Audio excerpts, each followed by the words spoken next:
अंगों का वर्णन किया जा रहा है। निशंकित, निकांक्षित, निर्विचिकित्सा, ये 3 अंग हुए हैं कथन की अपेक्षा। और यहाँ पर अमूर दृष्टि अंग का विषय एक श्लोक के माध्यम से दिया जा रहा है। कापते पति दुखानां कापतस्तेऽप्यसम्मतिः असंप्रत्यरनुत्कीर्तिः प्रमूढा दृष्टिरुच्यते। अमूढ़ा दृष्टि उच्यते, ये अमूढ़ दृष्टि अंग कहलाता है। वह किमात्मक है? असम्मति, असंप्रक्ति और अनुत्कीर्ति दृष्टि अमूढ़ा दृष्टि इति उच्यते। ये दृष्टि, अमूढ़ दृष्टि के ये विशेषण दिए हैं कि मन से सम्मति व्यक्त नहीं करना और शारीरिक चेष्टाओं के माध्यम से भी समर्थन नहीं करना और वचनों के माध्यम से भी उसकी प्रशंसा नहीं करना। किस विषय में? कापथे, कुत्सित मार्ग में। जो उन्मार्ग होता है उसको काफत बोलते हैं। उन्मार्ग की ओर दृष्टि बहुत जल्दी चली जाती है। क्यों जल्दी चली जाती है? मार्ग की ओर दृष्टि प्रयत्न करने के उपरांत भी उस ओर नहीं जा पाती। बार बार गुरुओं के द्वारा संबोधित करने के उपरांत भी उन्मार्ग की ओर दृष्टि क्यों जाती है? सन्मार्ग पर चलते हुए भी वह बीच बीच में उन्मार्ग की ओर दृष्टि जा सकती है, जाती है। इसलिए यह विषय दिया जा रहा है। क्यों जाती है यह प्रश्न है। उन्मार्ग अच्छा लगता है, सन्मार्ग अच्छा नहीं लगता। सन्मार्ग अच्छा लगे और फिर भी उन्मार्ग की ओर दृष्टि चली जाए, ये संभव नहीं है। इसलिए अपने सम्यक दर्शन को निर्मल बनाए रखने के लिए हमें निरंतर सन्मार्ग की ओर ही दृष्टि रखते हुए कदम उठाना चाहिए। चारित्र के ऊपर, चारित्र के क्षेत्र में कदम नहीं रखते हुए भी अविरत अवस्था में भी निरतिचार पूर्वक सम्यक दर्शन का पालन किया जा सकता है, क्योंकि उसके बिना दर्शन विशुद्धि बनती नहीं। जब अविरत अवस्था में ऐसी निर्मल सम्यक दर्शन बन सकता है क्षयोपशम दशा में भी, जिसके कारण तीर्थंकर प्रकृति का बंध वह कर लेता है, उसकी क्षमता उस सम्यक दर्शन में आ जाती है। जबकि अभी सन्मार्ग पर पैर रखा नहीं, अविरति है और मोक्ष मार्ग पर कदम रखे बिना भी वह निरंतर पूर्वक सम्यक दर्शन का वह पालन कर सकता है। इसी को बोलते हैं सम्यक्त्वाचरण चारित्र। ऐसा कहा, सम्यक दर्शन के अनुरूप वह आचरण कर रहा है। वह संकल्प पूर्वक 5 पापों का परित्याग न अणु के रूप में किया है। क्या समझ रहे हैं? उस गृहस्थ ने जो सम्यक दृष्टि है, इसके बावजूद भी उसने संकल्प पूर्वक 5 पापों का अणु के रूप में भी त्याग नहीं किया और पूर्ण रूप से भी त्याग नहीं किया। इसके बाद भी सम्यक दर्शन में निरतिचारता आती है। बहुत पुरुषार्थ किया है, ये मानना पड़ेगा गृहस्थ होकर के भी। और जो सन्मार्ग पर कदम रख रहा है या रख चुका है, उसके लिए तो अब पीछे मुड़ करके नहीं देखना चाहिए कुफत की ओर। इसके बावजूद भी कभी भी वह दृष्टि उस ओर जा सकती है, जाती है, यहाँ तक कि जीवन पर्यंत जो मोक्ष मार्ग पर आरूढ़ होकर के साधना जिसने की है और निरतचार पूर्वक साधना की है, रत्नत्रय की आराधना की है, इसके बावजूद भी अंत समय में पुनः निदान का भाव आ सकता है। आता है क्या? आ सकता है। विषय छूटते नहीं, लगता है कि विषय छूट रहे हैं, छोड़ रहे हैं तो ठीक है, अपने आप छूट रहे हैं तो फिर वह जोड़ने का प्रयास वह करता है। नहीं करना चाहिए। कुफत का अर्थ विपरीत मार्ग माना जाता है, उस मार्ग की सहमति नहीं होनी चाहिए। मन से, वचन से, काय से उन मार्ग का समर्थन कभी भी जाने अनजाने में भी नहीं करना चाहिए। हमेशा हम अलर्ट रहेंगे, सावधान रहेंगे, तभी इस प्रकार के अंगों का हम पालन कर पाएंगे। अंगों का पालन करना बहुत कठिन होता है, क्योंकि वह कोई दृश्य नहीं है जिसको हम देख सकें। मार्ग दिखता नहीं, मोक्ष मार्ग। सम्यक दर्शन भी कोई वस्तु देखने योग्य वस्तु नहीं है, वह दृश्य नहीं है, न ज्ञेय है, क्योंकि वह भावात्मक परिणति है और भाव कभी भी आंखों के द्वारा देखने में नहीं आती। वह विचार करने योग्य वस्तु है। इसलिए सम्यक दर्शन प्राप्त होने के उपरांत भी वह सम्यक दर्शन मलिन हो रहा है कि निर्मल है, इस ओर दृष्टि रखे बिना हम अंगों का पालन कर ही नहीं सकते। इसलिए हम ये कहना चाहते हैं कि कुंद कुंद स्वामी ने अष्टपौड में स्पष्ट किया है, एक संयमाचरण चारित्र होता और एक सम्यक्त्वाचरण चारित्र होता है। संयमाचरण चारित्र भी दो प्रकार का होता है, जो कि रत्न श्रावकाचार्यकार कह रहे हैं, विकलम चरणम सकलम विकलम चरणम, इस प्रकार दो भेद किए हैं। किंतु ये दो प्रकार के चारित्र के अलावा जो चारित्र है जिसको सम्यक्त्वाचरण चारित्र की संज्ञा दी है, तो सम्यक दर्शन को निर्दोष रखने का नाम ही सम्यक्त्वाचरण चारित्र है।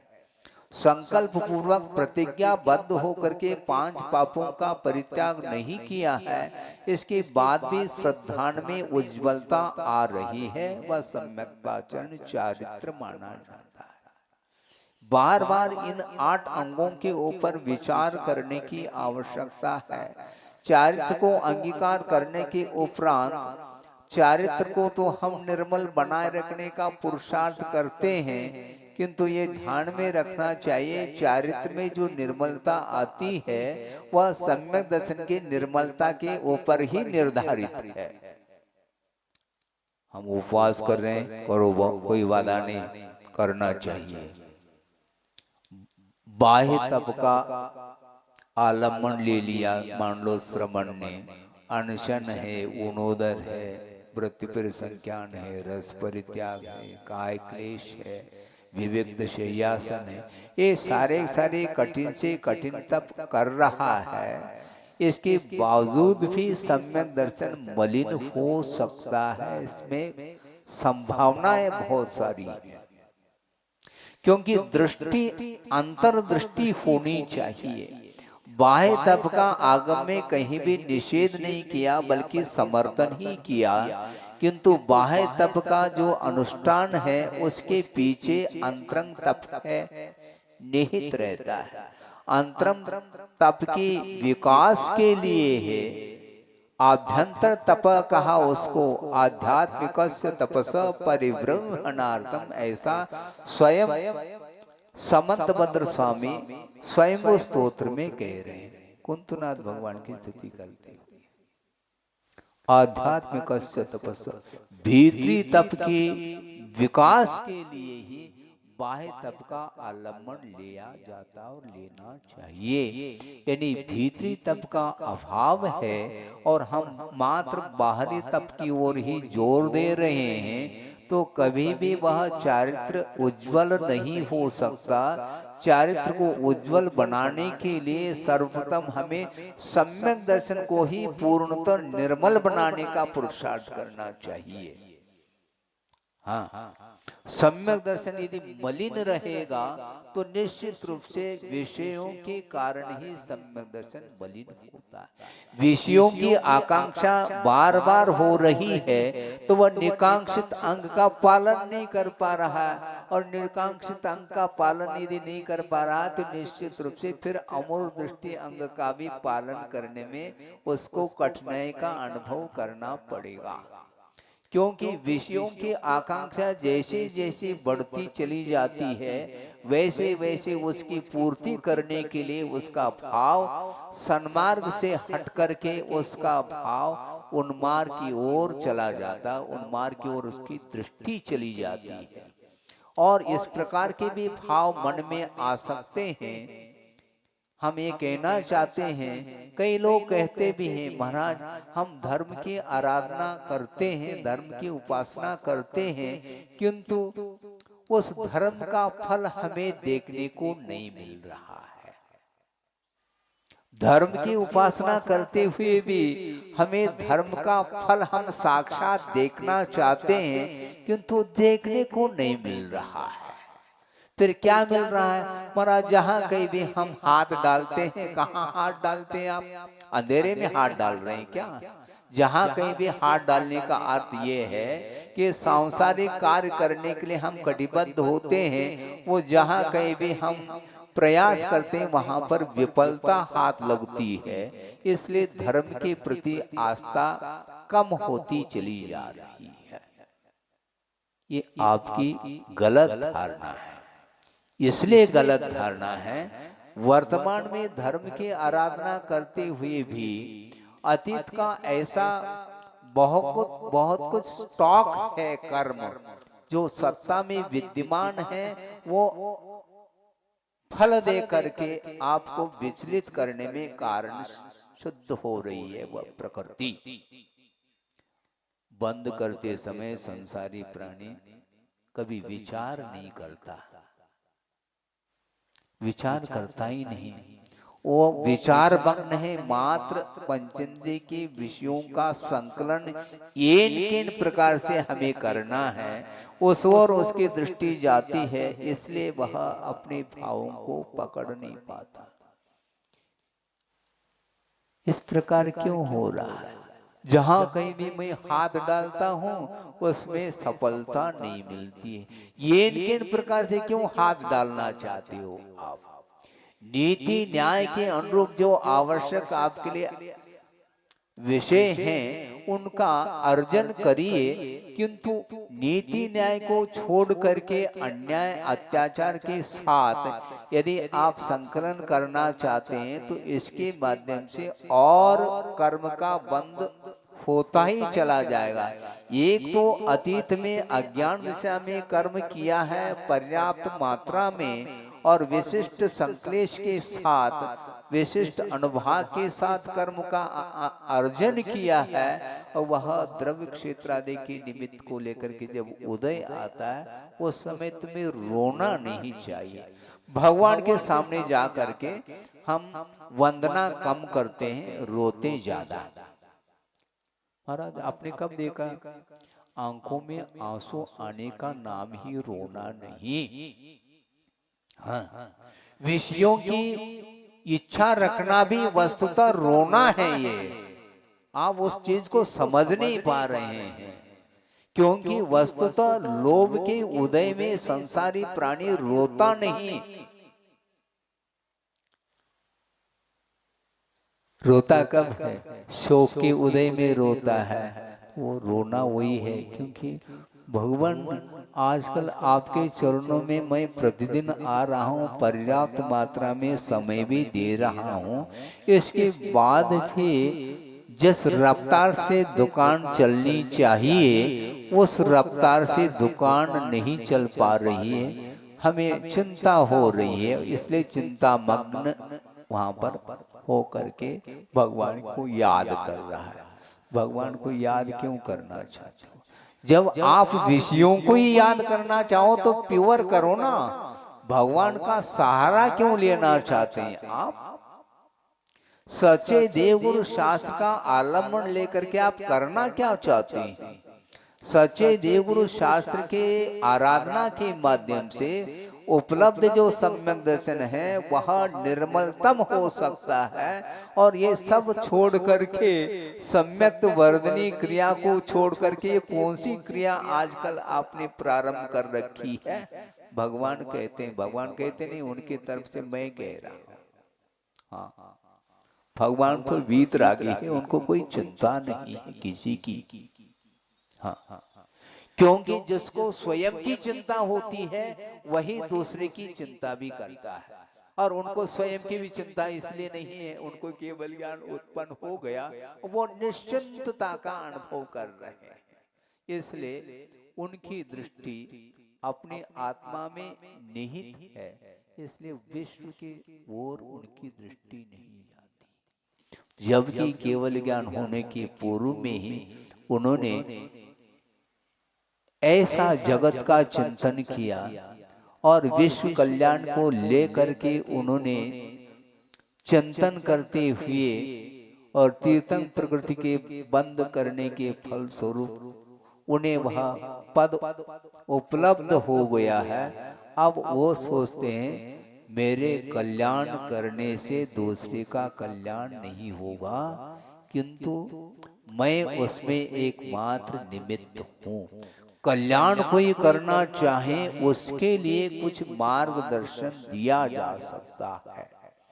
जो विपरीत ही चलना चाहता है उसने टारगेट ही बना ली है। आप कितने भी कहो हमें जो करना है वही करना है, इस प्रकार जिसने दृढ़ धारणा बना रखी है तो उसके लिए कहते हैं वो समय नहीं अपने पास उसको समझाने के लिए, क्योंकि वह समझना नहीं चाहता, मात्र बैठ जाता है सुनने के लिए, किंतु उसका जो ध्येय है वह कुछ भिन्न ही है। इसलिए उन्मार्ग की ओर दृष्टि उसकी जो जा रही है उसको परिवर्तित हम करना चाहते हैं, किंतु वह स्वयं परिवर्तित नहीं करना चाहता, तो हम क्या कर रहे हैं? इसलिए कभी भी भगवान के चरणों में आकर के, गुरु के चरणों में आकर के अथवा शास्त्र स्वाध्याय करते समय कोई इस प्रकार की विपरीत भावनाएं नहीं करनी चाहिए। कामना और भावना, मनक कामना को पूर्ण करने के लिए मनोभावना होती है, मनोकामना नहीं, मनः कामना और मनोभावना। ये व्याकरण का विषय है, ज्यादा इसके बारे में हम नहीं जानना चाहते कि आपके भीतर की जो कामना है वो कौन सी कामना है, किस कामना को, किस भावना को लेकर के भगवान के सामने पहुंचे आप। वहां पहुंचने के उपरांत सिवाय वीतरागता के अलावा अन्य कोई भी चर्चा, अन्य कोई भी भाव होना ही नहीं चाहिए। इतने पवित्र भाव को लेकर के, प्रयोजन को लेकर के यदि उनके चरणों में जाते हैं तो आप मालो माल हो सकते हैं।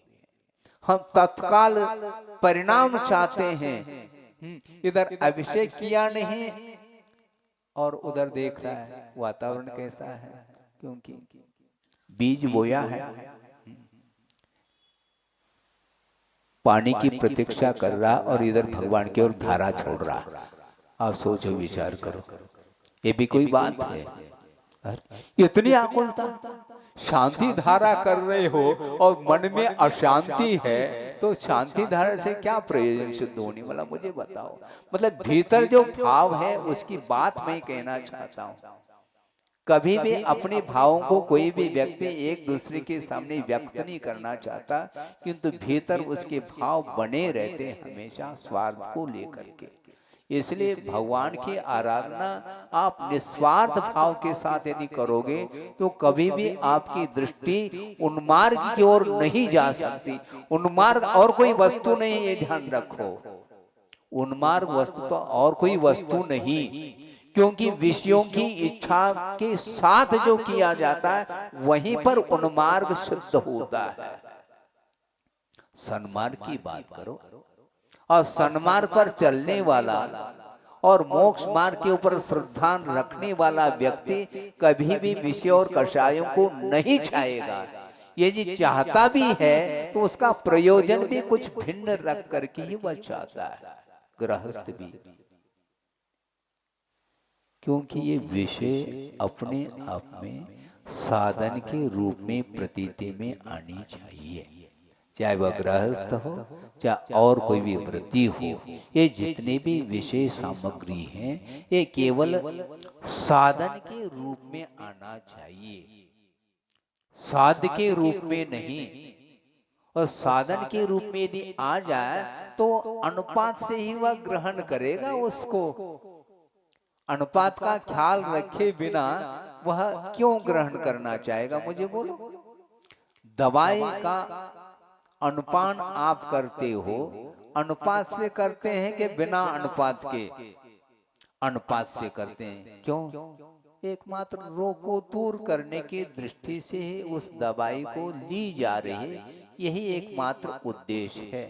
दवाई के द्वारा रोग का निष्कासन होता है, इसलिए रोग के निष्कासन में वह दवाई साधन के रूप में है।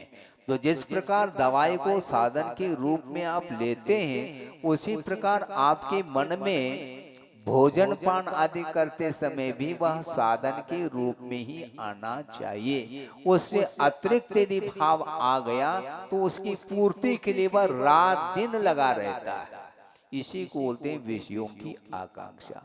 और विषयों की आकांक्षा की यदि पूर्ति नहीं होती है तो वह मार्ग के प्रति भी अनास्था का भाव जागृत हो सकता है।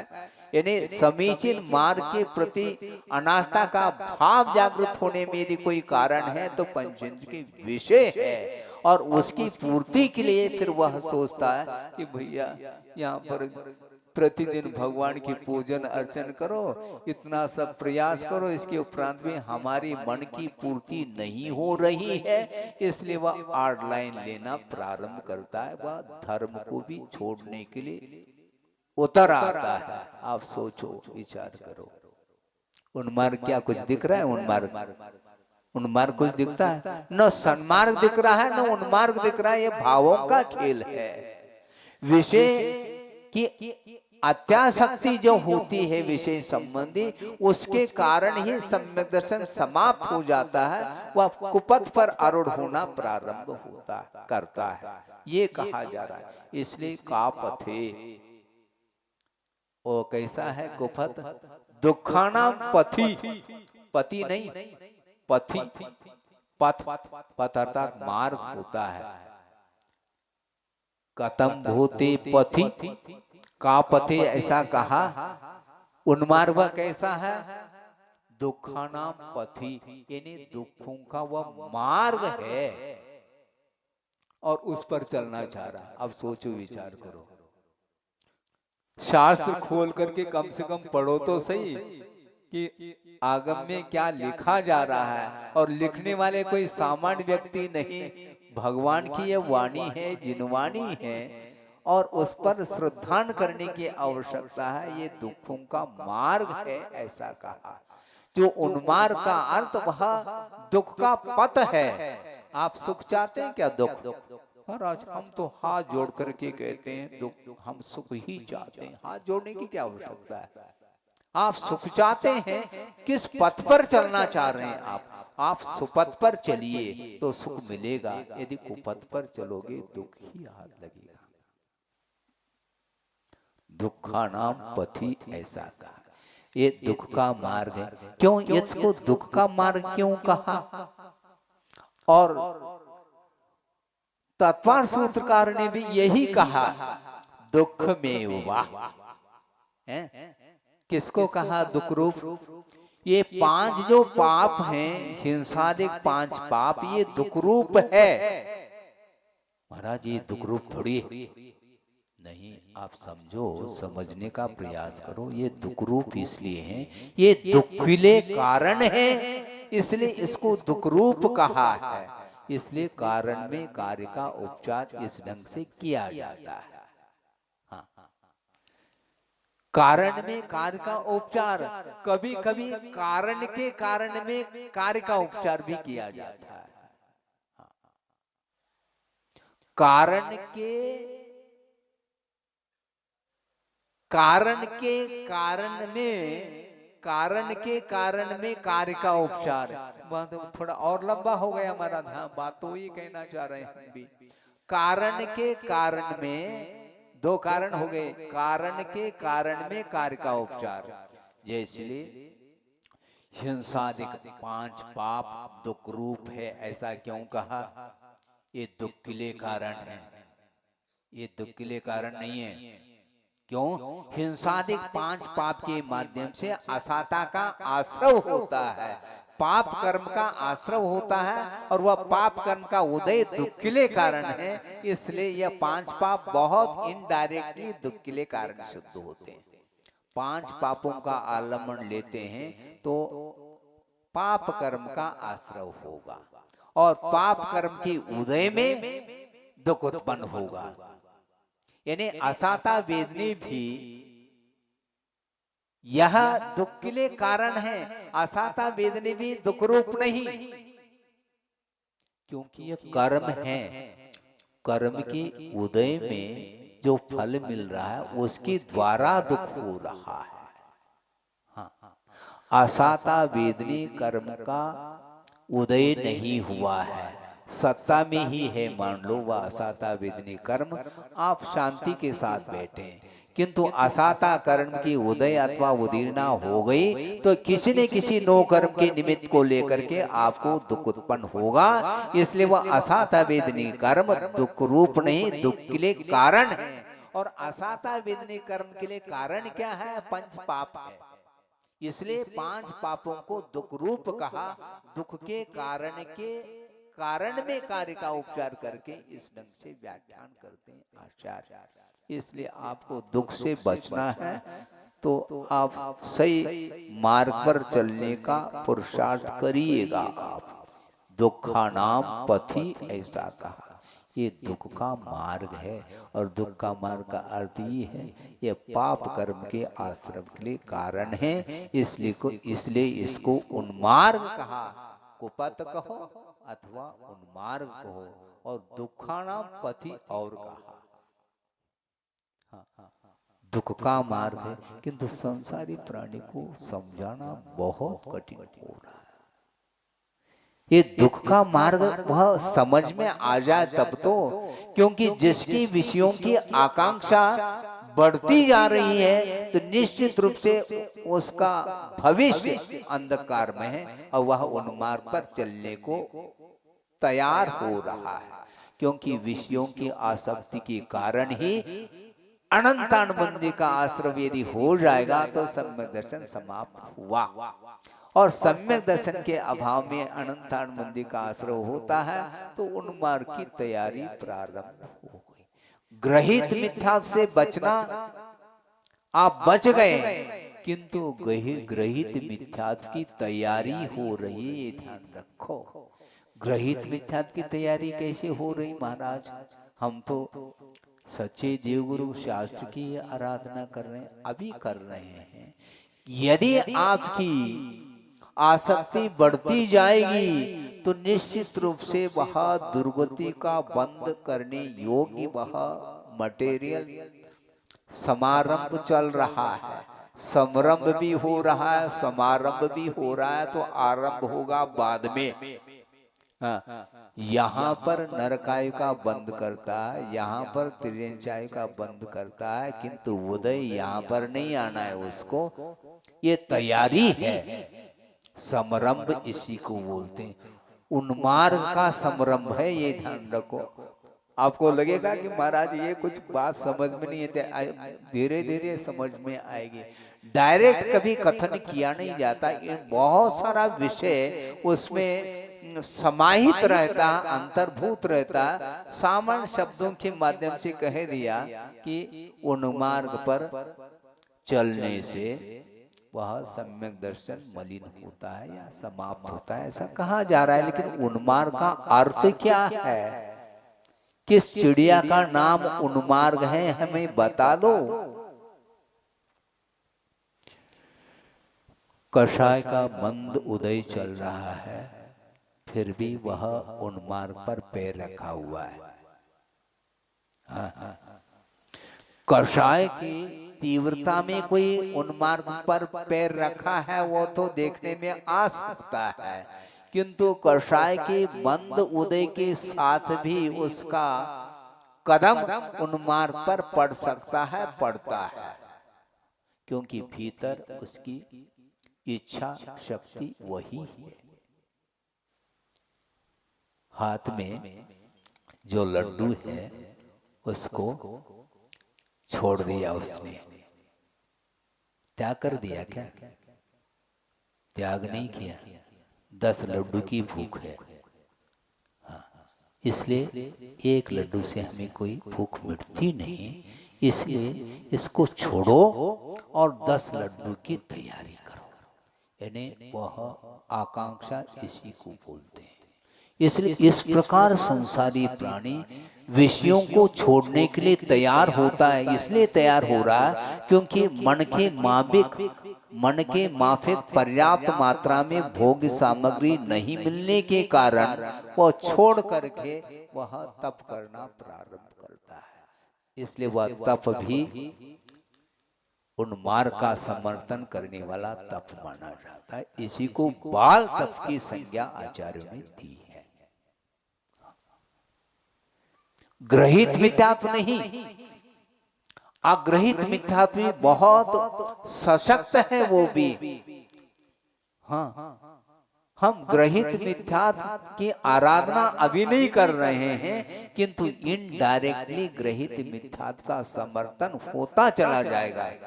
हम आयतन की पूजन कर रहे हैं महाराज, आयतन की ही उपासना कर रहे हैं, कर तो रहे हैं, आप उद्देश्य किस उद्देश्य कर रहे हैं ये भी तो कम से कम ध्यान में रखो। हम कुगुरु कुदेव कुशास्त्र की उपासना नहीं कर रहे हैं, नहीं करते हुए भी सच्चे देवगुरु शास्त्र की उपासना करते हुए भी हमारा यदि उद्देश्य विषयों की आकांक्षा को लेकर के ही है, तो विषयों की आकांक्षा बढ़ती बढ़ती जब चरम सीमा तक पहुंचेगी तो इनडायरेक्टली वह भविष्य में आपको कुपथ पर ले जाने वाला ही वह भाव माना जाता है। वर्तमान में आप अच्छे सोच समझ करके कदम रख रहे हैं शरीर की अपेक्षा से, किंतु मन का जो कदम है वह किस ओर पड़ रहा है, इसको ध्यान में रखने की आवश्यकता है। इसलिए कभी भी भूल करके भी सम्यक दृष्टि को उन्मार्ग का समर्थन नहीं करना चाहिए। असम्मति ऐसा कहा।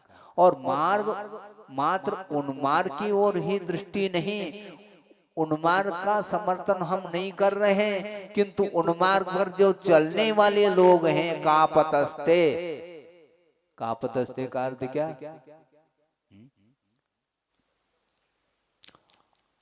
कापते तिष्ठति या स कापतस्तः तस्मिन् कापतस्ते।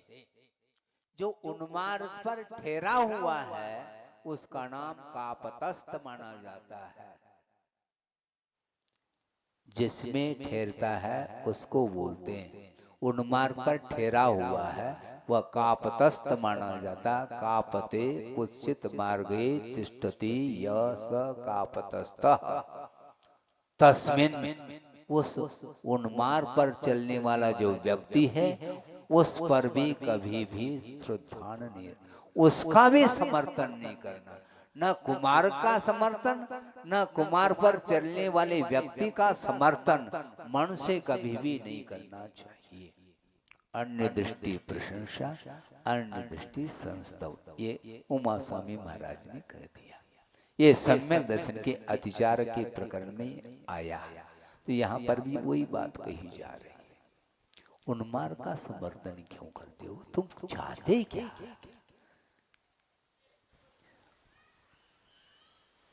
बड़ी दुर्लभता से तो ये उच्च कुल मिला है, और इस उच्च कुल में आकर के पुनः अन्य व्यक्तियों की, अन्य जो मार्गी हैं, उन्मार्गी हैं, उनकी प्रशंसा, उनका समर्थन, उनकी स्तुति, तो वहीं पैदा वहीं चले जाते हैं। ये क्यों होता है? प्रकरण फिर आ गया, वही आता चला जाएगा। ये होता क्यों? ये क्योंकि आपका मन स्थिर नहीं है। संसारी प्राणी इतना व्यवहारिक होता चला जाता है, इतना व्यवहारिक होता चला जाता है कि वह उस व्यवहार के पीछे अपने सम्यक दर्शन को ख्याल नहीं रखता। हाँ, इसके कारण ही उस वक्त, क्योंकि नौकर्म इसी को बोलते हैं। हाँ, संगति कर रखी आपने, जिसकी संगति उसका प्रभाव पड़ेगा। आचार्य महाराज ने एक बार कहा था, आप लोगों ने भी सुना होगा, शायद डायरी में उतारा भी होगा। हमारे पास कोई डायरी आयरी कुछ है नहीं, लेकिन सुना हमने भी है और ध्यान में रखा है। एक व्यक्ति है और वह दूध पी रहा है, किंतु किसमें रख करके पी रहा है? बॉटल में। और कहां पर? शराब की दुकान में जाकर के। अरे वहां जाने की आवश्यकता, मैं दूध पी रहा हूं और वहां जाकर के क्यों पी रहे हो? आपको पीना है तो एकांत में पी लो ना, पूरा का पूरा। ये क्यों? वहां जाकर के आपका, वहां जाकर के क्यों मन लग रहा है? साधर्मी को छोड़ करके, इसी को बोलते हैं वैधर्मी। जो उन्मार्गी है, जो गैर लाइन पर चल रहे हैं, उनका आकर्षण, उनके साथ मित्रता, उनके साथ स्नेह, उनके साथ वात्सल्य। अच्छा, ये सम्यक दर्शन का अंग है क्या ये? अपने साधर्मी के प्रति तो वह मुख मोड़ रहा है और उनके प्रति जौहार सा बोल रहा है। ये क्या मतलब हुआ? ये व्यवहार इसी को बोलते हैं। ये होता क्या नहीं? होता है। क्या हो रहा है ये मैं नहीं कहना चाहता, क्या नहीं होना चाहिए ये मैं कहना चाहता हूं। ये होता है कि नहीं? ये वस्तुतः ये सब संसार में यही चलता रहता है। इसको बोलते हैं विषयों का समर्थन। विषयों का समर्थन मत करो, उसको भी सम्यक दृष्टि बनाना चाहो तो आपकी विशेषता मानी जाएगी। उसको तो सम्यक दृष्टि बनाया नहीं और अपने सम्यक दर्शन को और मलिन कर दिया। इससे और कौन सा हित हो सकता है? स्वयं का, दूसरे का हित तो बहुत दूर रहा, स्वयं का और अहित हो रहा है। इसलिए दुर्लभतम ये जो पर्याय मिली है, जो उच्च कुल मिला है, उस कुल का सदुपयोग करो। कम से कम आसक्ति जो कम नहीं कर। कुल मिला करके हम इनडायरेक्टली ये कहना चाह रहे, उन्मार्ग पर हमारे कदम कब पड़ते हैं? विषयों की अत्यधिक मात्रा में इच्छा जब जागृत होती है, उसके कारण और उसकी पूर्ति के लिए, क्या कह रहा हूं, उस अत्यधिक जो आसक्ति जो उत्पन्न हुई है, उसकी पूर्ति के लिए ही वह उस उन्मार्ग उसको अच्छा लगता है और वह धर्म छोड़ने के लिए तैयार हो जाता है। जिंदगी पूरी तरह से व्यतीत हमने की भगवान की आराधना करते हुए, लेकिन सफलता मुझे नहीं मिली, इसलिए ये मात्र काल्पनिक है, इस प्रकार का भाव उसके अंदर आ जाता है। इसी को आदर्शन परिचय माना जाता है। इसके ऊपर विजय प्राप्त करने की आवश्यकता है। वह श्रवण, उस श्रवण के अंदर भी ये भाव आ सकते हैं, तभी तो परिचय विजय की बात कर रहे हैं। आदर्शन परिचय विजय प्राप्त कौन करता है? श्रवण ही तो करेगा, श्रावक तो कुछ कर ही नहीं पा रहा है। श्रावक क्या कर रहा है हमें बताओ? परिचय विजय कौन प्राप्त करता है? श्रवण ही करता है, क्योंकि श्रवण के जीवन में भी यह प्रसंग आ सकता आता है कि काफी समय से मान लो कोई पूर्व कोटि का कोई आयु लेकर के आया है मान लो, और वह निरंतर साधना करता चला गया, इसके उपरांत भी मान लो कोई भी रिद्धि सिद्धि आदि प्राप्त नहीं हो रहे, अवधि ज्ञान है, मनपर ज्ञान है आदि आदि, तो नहीं होने के कारण और विशिष्ट ज्ञानावली कर्म का क्षोभम तक नहीं हो पाया मान लो, तो कब तक वह सहन करेगा? सहन करने की क्षमता उसकी समाप्त हो गई, और मानसिक दुख को सहन करने की क्षमता समाप्त होने के कारण वह धर्म से भी वह मुख मोड़ना चाह रहा है, मोड़ता है। ये सब काल्पनिक बातें हैं, आगम में जो भी लिखा हुआ है इससे कुछ नहीं होना है, बल्कि उसको ये भी देखने में आ रहा है जो उन्मार्ग पर चल रहा है वह व्यक्ति फल रहा है, फूल रहा है। एक और हाँ, जो नीति न्याय के अनुरूप नहीं चल रहा है, कदम कदम पर अन्याय का आश्रय लेकर के वह चल रहा है संसार में, और वह फल रहा है, फूल रहा है, और अपन रात दिन जो है ना इधर नाक रगड़ रहे हैं, माथा रगड़ रहे हैं, इसके उपरांत भी कोई भी प्राप्त नहीं हो रहा है जो हम चाहते हैं।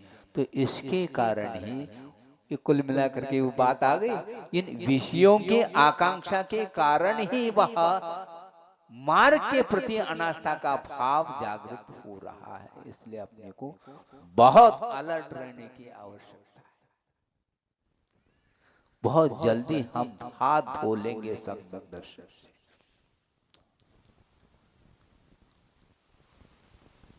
कठिन काम है, इसलिए सबसे बड़ा पुरुषार्थ माना जाता है विषयों को रोकना। विषयों की ओर बार बार जो दृष्टि जा रही है, मानसिक सुख और शारीरिक सुख, इन दोनों की ओर जब दृष्टि बार बार जाती है तो उसकी पूर्ति करने के लिए वह धर्म को भी छोड़ने के लिए तैयार हो जाता है। कितना अनर्थ हो जाता है इसके लिए, इसके माध्यम से।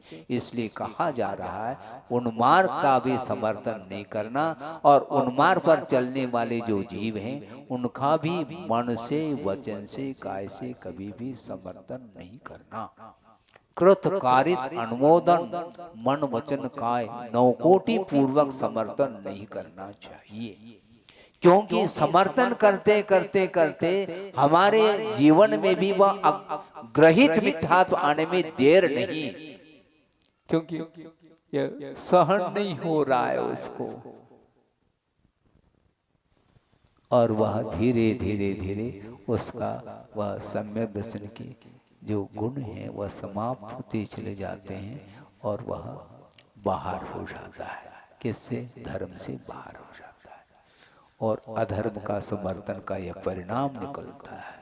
इसलिए कभी भी ये सम्यक दृष्टि को अथवा वृत्ति को या महावृत्ति को ये सोचना चाहिए। आचार्य महाराज कहते हैं बार बार सोचिए आप, क्योंकि निरंतर साधना, समीचीन साधना करने के बावजूद भी यदि मान लो हमें कोई सफलता नहीं मिलती है तो हमें हतोत्साहित होने की कोई आवश्यकता नहीं।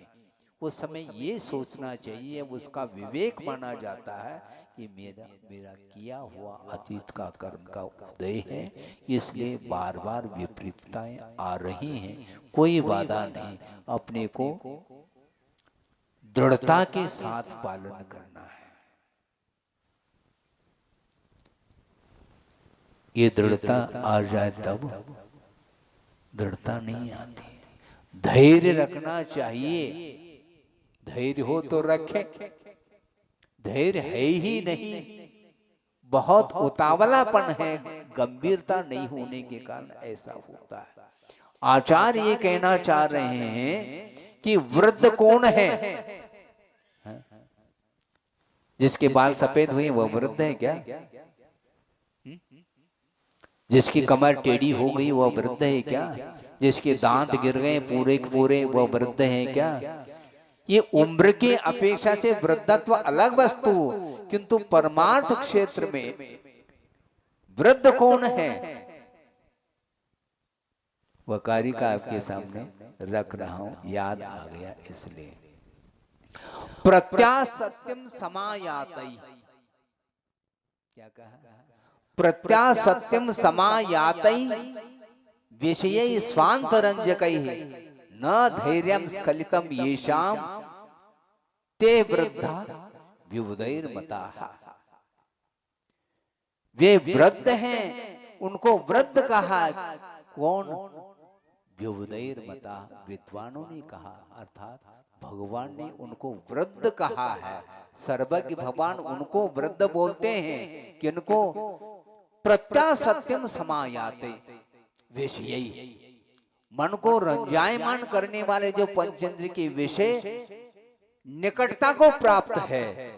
प्रत्यासत्य का अर्थ निकट, हाँ, निकटता को प्राप्त है, दूर नहीं। इसके उपरांत भी न धैर्यम स्खलितम येषाम, जिनका धैर्य स्खलित नहीं हुआ है वह वृद्ध है, ऐसा कहा।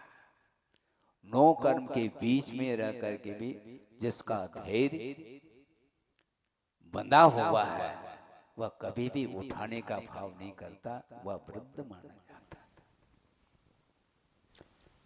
वही व्यक्ति मोक्ष मार्ग पर वह निरंतर निराबाध रूप से वह चलता चला जाता, उसको कोई भी स्खलित नहीं कर सकता।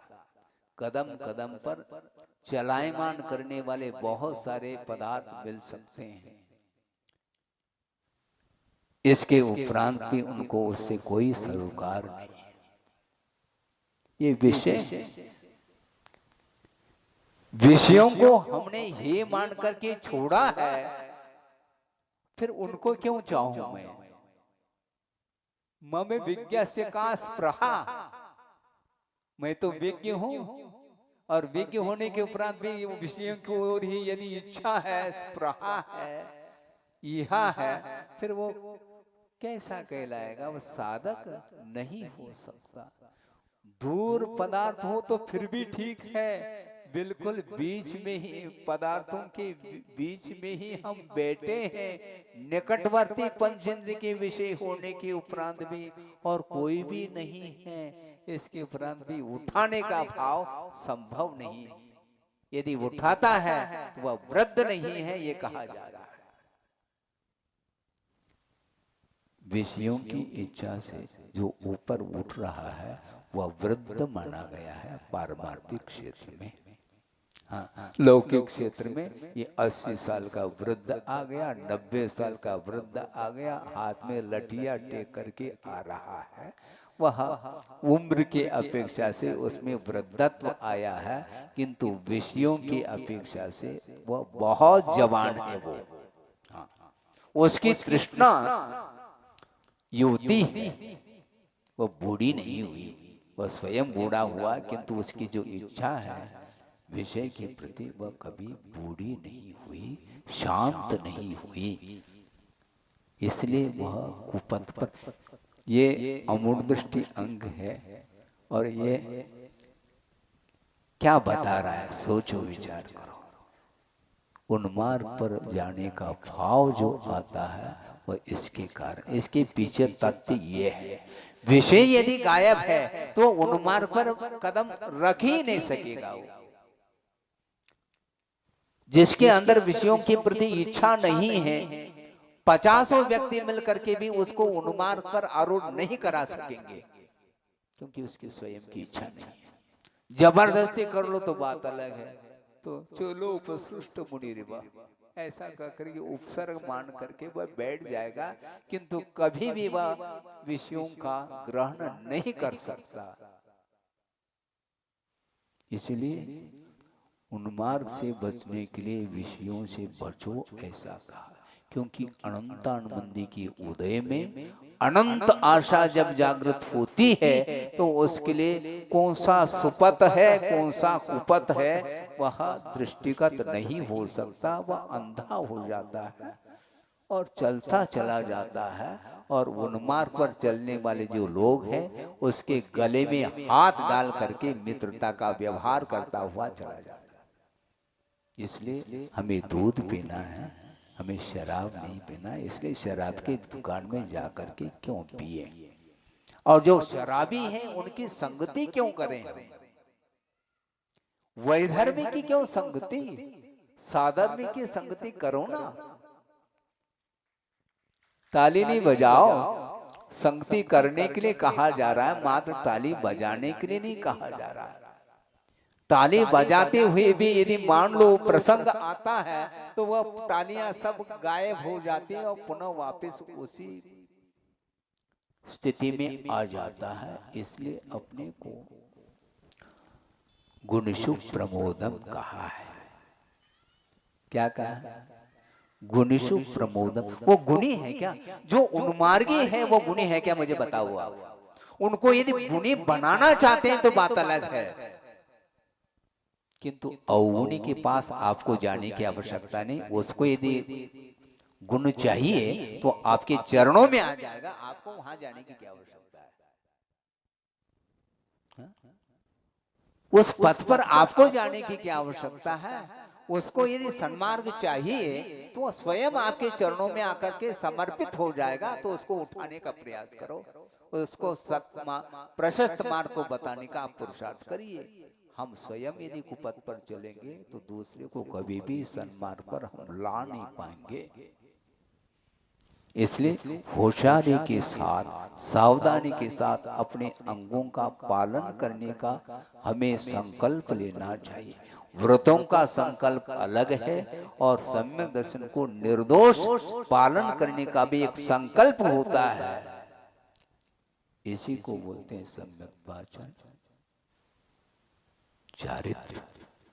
यहां पर भी आचरण की बात कर रहे हैं, क्योंकि ये प्रथम सीढ़ी है ये, और प्रथम सीढ़ी से ही स्खलित हो गए हम तो दूसरी सीढ़ी पर हम पैर रख ही नहीं पाएंगे अपने जीवन में।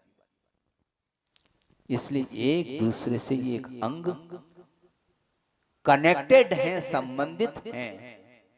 इसमें संदेह करेंगे तो निश्चित अंग को धक्का लगेगा। विषयों की आकांक्षा करेंगे तो उन्मार्ग की ओर कदम बढ़ेंगे हमारे। धीरे धीरे कदम बढ़ते हैं, एकदम नहीं बढ़ते, धीरे धीरे बढ़ते चले जाते हैं।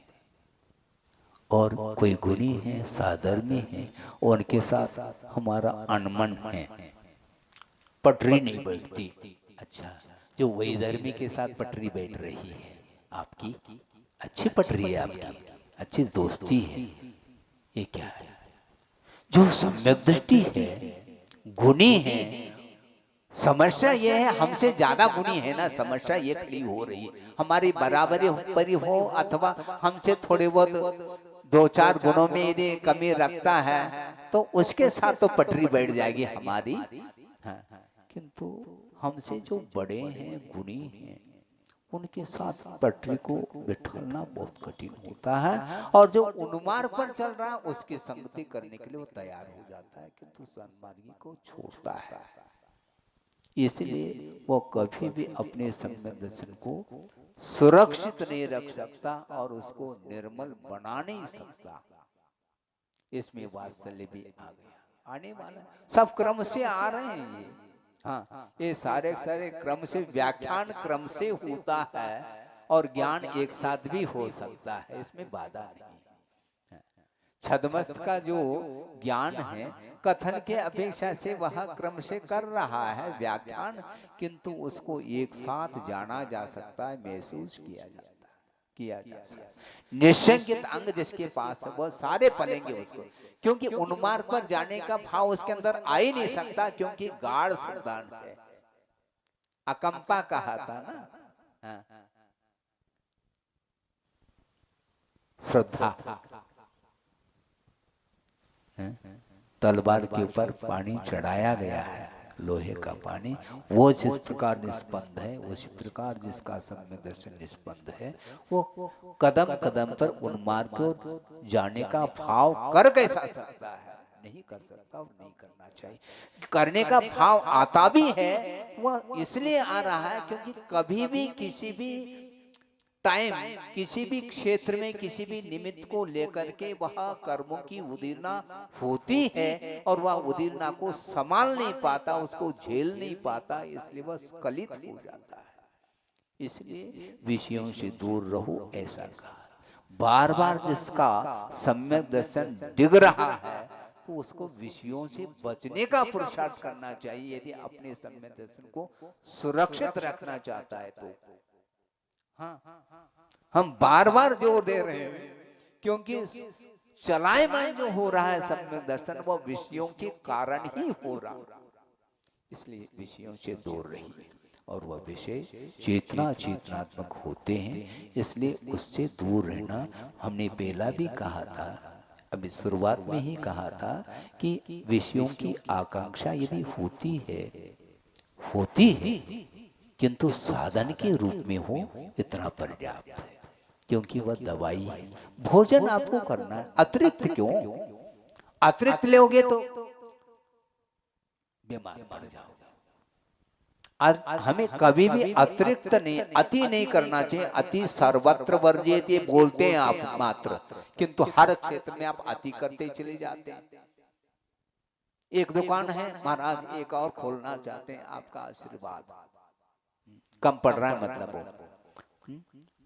पर्याप्त सरपट चल रही है वो दुकान, एक और फर्म खोलना चाहिए, एक और खोलना चाहिए, एक और। ये जो आसक्ति है, और मान लो इसमें किसी भी प्रकार से फेल हो गए तो वो क्या सोचता है, हम प्रतिदिन जैन पूजन करते थे, ये उसका ये फल है, ये मानता है, ये दूसरे के ऊपर दोष देता है, धर्म के ऊपर दोष दे रहा है वो।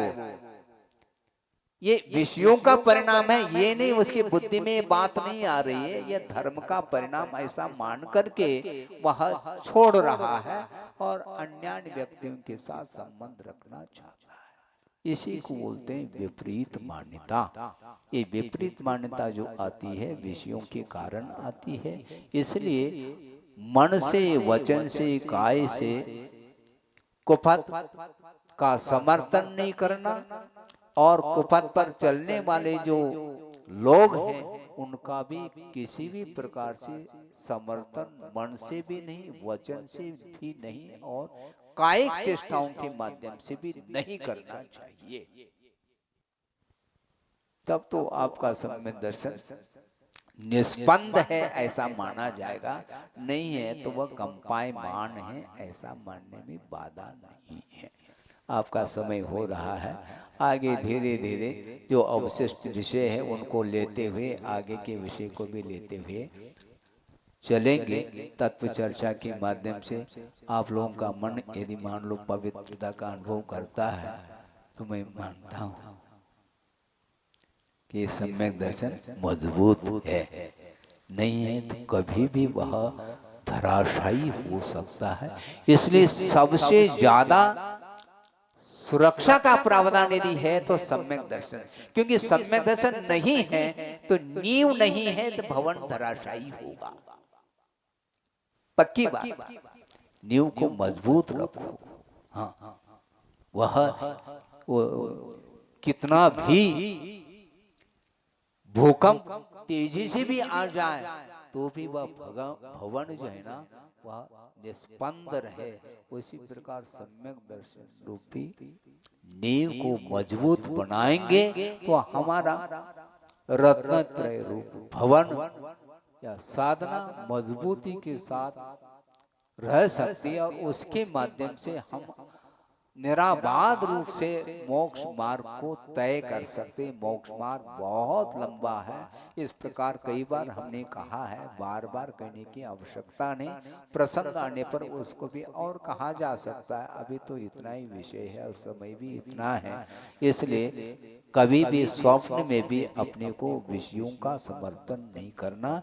विषयों का आलम्बन भी यदि लेना है तो साधन के रूप में लेना चाहिए। इस कारिका का यह आशय है। बोधि समाधि परिणाम